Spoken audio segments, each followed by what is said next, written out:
नमस्कार साथियों, मैं हूं केशव गौतम और आप देख रहे हैं यूपी राजधानी न्यूज़। आज मैं मौजूद हूं बाराबंकी जनपद के लखपेड़ा बाग मोहल्ले के कुशीनगर मोहल्ले में।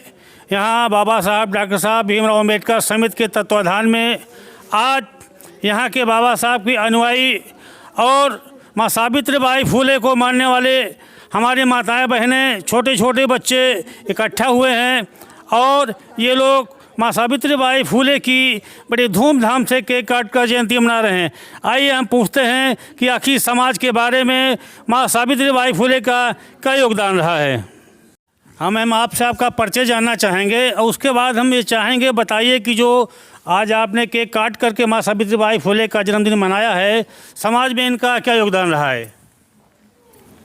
देखिए, आज यहाँ पर लखपेड़ा बाग के कुशीनगर मोहल्ला में माता सावित्रीबाई जो हमारी शिक्षा की प्रतिमूर्ति हैं, प्रथम अध्यापिका रही हैं, प्रथम विद्यालय खोला। आज उनका 3 जनवरी जन्मदिन रहा है। 1831 में उनका जन्म हुआ था और उनको एक श्रद्धांजलि, उनको याद करने का दिन है। इसके उपलक्ष्य में हमारी सभी माताएं बहनें इकट्ठा हुई हैं और पुष्पांजलि के बाद में केक कट करके सभी बड़े इस कार्यक्रम को बड़े हर्षोल्लास के साथ मना रही हैं।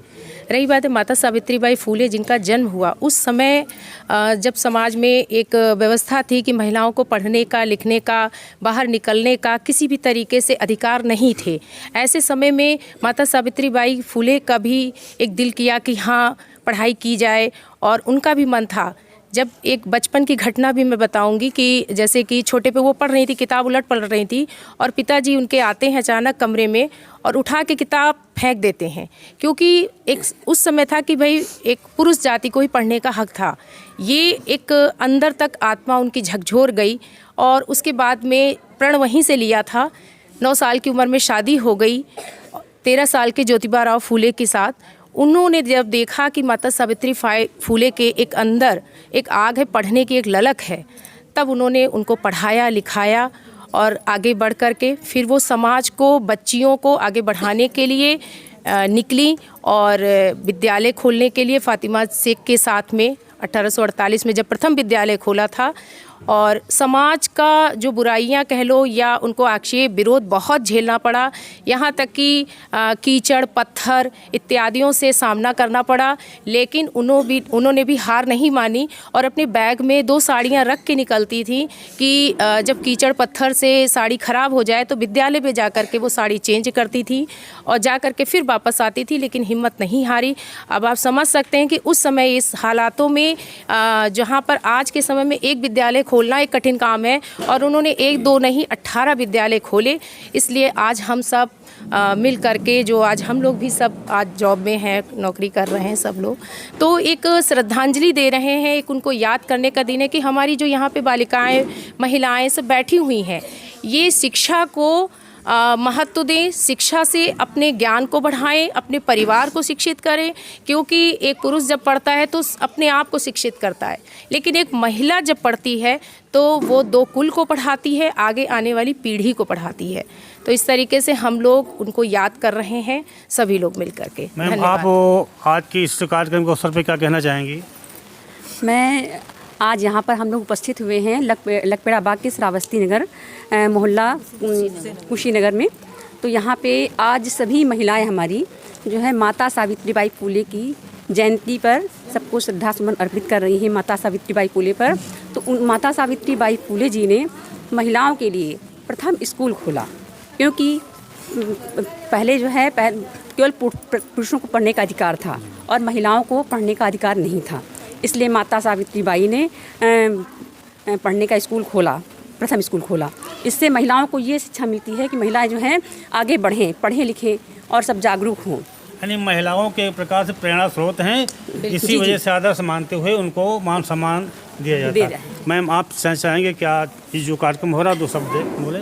जी, मैं कहना चाहूँगी कि माता सावित्रीबाई फुले की हम सभी लोग आज मोहल्ला श्रावस्ती नगर में सभी लोग उपस्थित होकर बड़े ही हर्षोल्लास के साथ जयंती कुशीनगर में जयंती मना रहे हैं। जैसा कि सावित्रीबाई फुले को शिक्षा की प्रतिमूर्ति कहा जाता है। इन्होंने समाज को जागरूक करने के लिए इन्होंने अनेक कार्य किए हैं, क्योंकि इनको क्रांति की ज्योति कहा जाता है। और इन्होंने सन 1848 में प्रथम महाराष्ट्र में टाटिया साहब की हवेली में इन्होंने प्रथम स्कूल खोला, जिससे इनको कहीं पे भी जगह नहीं मिल रही थी खोलने के लिए। लेकिन उस समय के जो कुछ हमारे उच्च वर्ग के जो टाटिया साहब थे तो उनकी सोच अच्छी थी, तो इसलिए उन्होंने अपनी हवेली दी प्रथम स्कूल खोलने के लिए। और इन्होंने बहुत ही संघर्ष करके कम से कम 18 स्कूल खोले और सभी महिलाओं को शिक्षित करने के लिए इन्होंने बहुत ही संघर्ष झेला।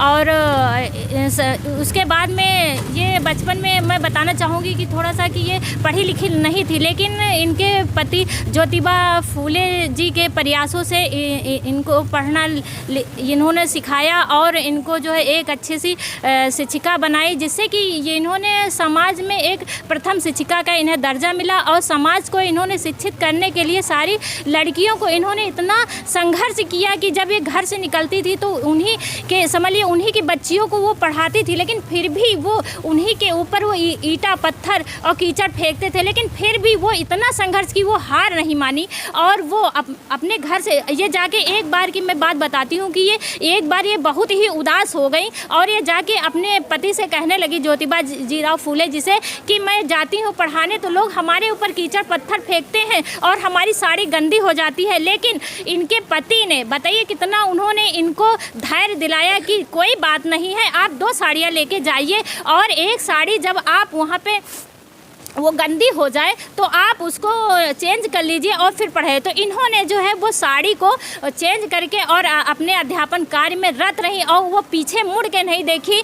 और आज इन्होंने अपने साथ में फातिमा शेख जी को मिलाया और इन्होंने उनको भी पढ़ाया। फिर उसके बाद में इन्होंने भी उनको एक अध्यापक के कार्य पे लगाया और बहुत सी महिलाओं को इन्होंने पढ़ाया लिखाया। एक बार और इन्होंने बाल हत्या और जो है विवाह पे इन्होंने प्रोत्साहित किया और अनेकों कार्य इन्होंने समाज में एक परिवर्तन लाने के लिए इन्होंने कार्य किया। ये बहुत ही दृढ़ संकल्पी और धैर्यवान और शीलवान और शिक्षा की प्रतिमूर्ति थी, जो कि कहते हैं कि कोशिश करने वालों की कभी हार नहीं होती, लहरों से डरकर नौका पार नहीं होती। लहरों से अब हम चाहेंगे सबसे पहले आप अपना परिचय दें।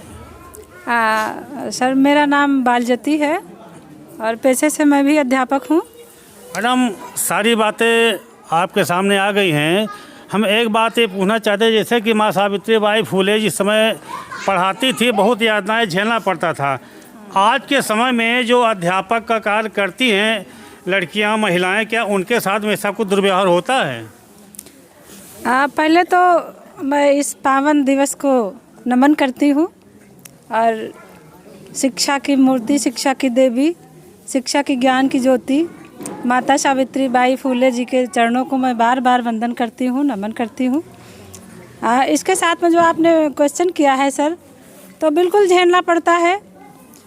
कुछ काम अगर कोई भी व्यक्ति करता है तो तमाम दिक्कतें आती ही हैं। तमाम अब जो कुरीतियाँ थी समाज में पहले से ही हमारे ऋषियों ने, मुनियों ने, महापुरुषों ने बड़ा संघर्ष करके उनको दूर किया है, लेकिन तब भी बहुत सारी दिक्कतें अभी आती हैं।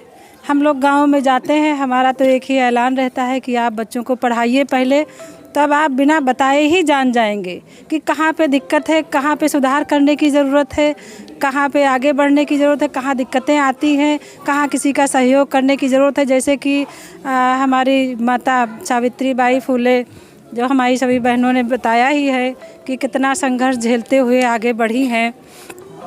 वो नहीं डरी, वो केवल शिक्षा की देवी नहीं थी, बाकी उनने समाज में भी बहुत सारे काम किए हैं, बहुत सारी कुरीतियों को दूर किया है, जैसे बाल विवाह और दहेज प्रथा और समाज सेवा। सबसे पहले तो उनने तमाम स्कूल खोले। सबसे पहला स्कूल उनने खोला था, उसमें मात्र 6 लड़कियों के दाखिले हुए थे, लेकिन वो हिम्मत नहीं हारी, धीरे धीरे उस कारवां को बढ़ाती रही। आज यहाँ तक है कि अब हमारे बाबा साहब ने तो अधिकार ही दिया है कि अब कोई बच्चा शिक्षा से वंचित ही नहीं रहेगा, चाहे वो बेटा हो चाहे बेटी हो। पहले तो बेटों को ही पढ़ने का हक था, लेकिन हमारी माता सावित्रीबाई फुले के अथक प्रयासों से आज हम लोगों का ये नव जीवन मिला है, समाज को ये नव जीवन मिला है जिसे हम हंस के अपने जीवन को बिता सकते हैं और हंस के अपने समाज में सम्मान की ज़िंदगी जी सकते हैं। इस दिन को और इस माता सावित्रीबाई फुले के मैं आखिरी बात समय में क्या कहूँ कि उनके चरणों को मैं बार बार वंदन करती हूँ, नमन करती हूँ। और मैं तो यही कहूँगी कि यहाँ भी जितने हमारी भाई बहन उपस्थित हैं सब लोग सबसे पहले शिक्षा पे ध्यान दें। हम शिक्षित रहेंगे तो हमारा समाज और हमारा देश, हमारा परिवार, हमारे बच्चे बहुत ऊपर तक जाएंगे, बहुत आगे तक जाएंगे। Thank you. जय भीम। हेलो।